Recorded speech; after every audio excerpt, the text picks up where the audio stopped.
Hello, everyone. Welcome back to Make It in Media. I'm your host, Cami Brango, and today we're talking about the moment you've been working towards, the job interview. Pretty big deal, but there's no need to get nervous. If you're still trying to figure out how to land that interview in the first place, don't worry. We've got earlier episodes on networking and applying that will help you get there. We've talked about how to build your resume, network like a pro, and make your application shine through. And if you still need a refresher, this quick clip from Vonetta Ewing at Take-Two Interactive sums up some of the key ways for you to stand out and actually get that interview first. Let's run it back. You have to realize that you and 1,000 plus other people may be applying for one job. We have that in our internship alone, where we literally have for one position over 400 candidates for one position alone. So how do you stand out? It's finding out, again, if those companies are doing formal and informal presentations at your school and meeting some of those folks one-on-one when they're there in a more informal setting, making sure that your cover letter is tight, making sure your resume is tight. Also, utilizing the power of LinkedIn. I would say if you don't have a LinkedIn profile, have one. And making sure your LinkedIn profile is tight and being able to network with folks. I've had several of my colleagues and myself as well in my own career when I'm looking for positions that I'll find folks in those similar positions at that company. And I hate to say it, spam them all, send them emails. Seriously, all it takes is one person to respond to you, and you never know how that person can or who that person can connect you to. Okay, rule number 1, do not be late. I know life happens, but trust me, it's not a good look. Here's Elisa Benson, former social director at Cosmopolitan.com and 17.com, and Brooke Siegel, former director of editorial operations at Hearst, with some very real reminders. I was once an hour late to an interview. Don't do that. Don't do that. Yeah, it was like, this was a million years ago, but it was in New Jersey, and I just missed the bus to New Jersey, and they still offered me the job. Oh, amazing. I'm that good. No, I think they were really desperate. No, don't show up an hour late. I don't recommend that. People actually show up late to interviews all the time. All the time. New York is a late city, but it's still like... Especially if you're coming to a place like, you should prepare with ample extra time anyway, but if you're coming to a place like Hearst, there's security at the front door. There's a complicated elevator situation. That's actually true. You have to press the button before you get on, and it trips people up. Just once you're here, it could take 20 minutes. So yeah, don't be late. Rule number 2, be an active listener. You'd be surprised how many people focus so much on talking, they forget to actually listen. Here's Samantha Camarata, former manager of campus programs at NBC Universal, and Richard Monastersky, former VP of talent acquisitions at CBS.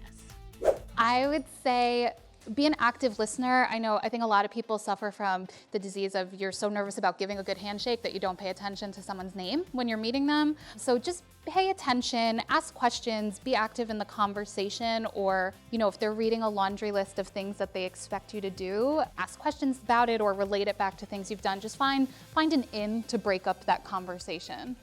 But listen when they're reading the JD, or listen when they're asking or talking to you, because you want to just get 1, 2, or 3 little words that you heard and then flip it. So you hear them tell you about the JD after you're done. Say, oh, you know what? You mentioned this in the job. That's great, because when I was an intern at HBO, I did this, this, and this. So you're now letting the hiring manager know that piece he could check off because you're now answering that. So listen and then respond back through the pieces that you think could be valuable. Let's talk about what's already on your socials. Rule number 3, your TikToks, Reels, and creative projects, they might be your secret weapon. Here is John Manhart, Senior Manager and Head of Marketing at Amazon Live. I do think a large benefit to, if that's what you're interested in, curating your own TikToks, your own Reels, your own content, right? And then being able to use that when you go and you talk to these brands on these interviews, and kind of having it to show like, here's the type of creativity I could do, here's the way my thought process works. So when you have your foot in the door, you have these examples to show, even if you don't have direct professional experience or the exact business years they're looking for, you will have this content that you could show to show where you're thought and how you can be if you were to get that job. Rule number 4, bring a physical resume. Yep, like a printed one in paper. It sounds old school, but it really makes a difference. Here's Jessica Pell's former site director at Marie Claire. So my interview pet peeve is when people don't bring physical copies of their resume. Which, like, I know you emailed it to me, but I'm looking at you in person and I need something to read and more importantly, something to take notes on so I can take it back to my desk and look at it and remember, oh, I thought she was really smart and she said that funny thing that I wrote down. So, like, please, I know it's the digital age and we're all digital people, but like, bring the resume with you. And if your interview is virtual, still show up like it matters. You still have to be professional. Samantha Camarata is back with what not to do. So the worst mistake I've seen is someone pick up their laptop and yell at their mom to shut up because they were filming their video interview and walk out of the room, and so that was all captured. So be very careful about, like, can you re-record your video interview? Is it one take only and that's all you get? So I'd be careful of that. I think a very common mistake, though, is maybe not making the most of the time. You might have 2 minutes set to answer a question. You might have a minute, 30 seconds. Give a nice, robust answer in the amount of time that you have. You don't need to start repeating yourself to run out the clock. But if you have 2 minutes and you give a 30-second answer, that's probably not enough. Next rule, do your research. Documentary filmmaker Erin Lee Carr is very clear on what she's looking for when she's seeking talent. I interview people to work on my stuff now, and I am the weird person that's like, what of my films have you seen? Now I know. And if you haven't seen a film, I've made 4 films. One of them is 86 minutes. Sheila said anything beyond 83 minutes you have to convince me of. I'm very lucky that Sarah Gibson is in the audience, who I've made At the Heart of Gold with, and who told me to trim down the edit. And, you know, watch people's stuff before you sit down with them and have 3 things to say about it. And also, never, ever say anything negative about a previous work experience during that call. I've been talking to people and they say, well, they weren't really letting me do what I wanted to do. And that's code for, like, this phone call's over. I'm not interested in talking about this. I want a team player, high effort person who is going to go through the windows with me. And that's hard to find. And finally, follow up with a thank you note. Here, Nina Temple, former global recruiter manager at Google, explains why it matters. You know, one thing that we didn't talk about was sort of sending thank you notes. Which I think is number 1. They're an absolute must, right? So that's your first post-interview communication with the interviewers. Let's say it's just with the hiring manager. So that then gives you, from the way Google works, is then you've got the communication with the hiring manager as well as the recruiter. And I think there are just ways of wording communications where you leave the door open for communication to come. So you create every possibility for the communication to come back. And then it's like you've left no stone unturned, but you haven't gone and like wrangled somebody to the point where you're like, I mean, we've seen messages of, I haven't heard from you, and that's, it's another big no-no. Sort of vent your frustrations and then write a nice note.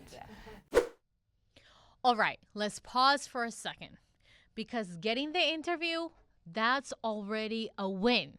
So give yourself some credit for making it this far. Now, you know what time it is. It's time for your weekly boost of confidence. To kick off our Media Moves pep talk, here's Wes Jackson, president of Brick. I'm gonna give you the big lie. You think when you're interviewing, right, you think that I have the power and that you're sort of the dynamic. Newsflash, if it gets to the interview, that means I called Chris and said, do you know somebody who would do guest services? And he told me no.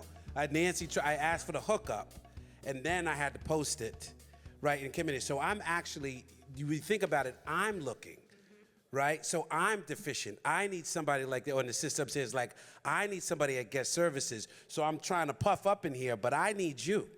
Probably more than you need me. That sounds weird in your position, but I don't know how many times we're sitting here like, oh my God, I hope we don't lose this candidate, right? I hope I'm selling you also at the same time so you can come in here. So have a little bit of confidence that once you get in there, you have a certain amount of power. And if you're feeling rejected or tired of applying, this last one is for you. Here's Emma Straub, author and owner of Books Are Magic bookstores in Brooklyn. In this field, there is so much rejection. You know, whether you're applying for jobs or you're sending your manuscript to agents or your agent is submitting your novel to editors, like there is so much rejection. And I think that you just have to be persistent and you just have to believe, you have to know, this is what I want to do. You know, I want to be a novelist, editor, powerhouse, and just keep trying. Okay, so here's where I want you to take away from today. Preparation is your power move. From arriving early to researching the company's info, don't just show up ready. Know who you're talking to, what they value, and how can you add to it. 2, you're not just answering questions, you're telling a story. Tie your answers back to the job. Use real-life examples. Think of your resume and interview as a highlight reel that says, here's what I've done and here's what I'm ready to do next. 3, your social media might be more valuable than you think. If you're creating content, own it. Reels, TikToks, videos, it's not just for fun. It can show off your creativity, initiative, voice, and video editing skills too. 4, the follow-up matters. Not only is it a classy thing to do, writing a thoughtful thank you note is your chance to recap the points you made in the interview, leave a lasting impression, and keep the door open. And finally, this whole process is not just about being chosen, it's about choosing them too. Remember, you should ask questions. You bring value. You have power. You're not just looking for any opportunity, you're looking for the right one for you. All right, everyone, that's it for today's episode of Make It in Media. Next week, we'll be talking about how to become a leader in media. Yep, advice is straight from the people already running the show. You don't want to miss it. I'm Cami Brango. Until next time, keep showing up, keep growing. You've got this. Make It in Media from the Center for Communication is produced in association with BRIC, a leading arts and media institution anchored in downtown Brooklyn. Cami Brango is the show's host. The lead writer and executive producer is Derek Bourbon. Marangelica De Castro is the floor manager and head of social media. Fred Brown is the supervising producer. Clinton Filson Jr. is the director. Franklin Grant is the audio technician. Jonathan Ortiz is the operations director. Jose Astorga is the studio engineer. Joel Topsik is a consulting producer. And the show is edited by Marangelica De Castro and Derek Bourbon.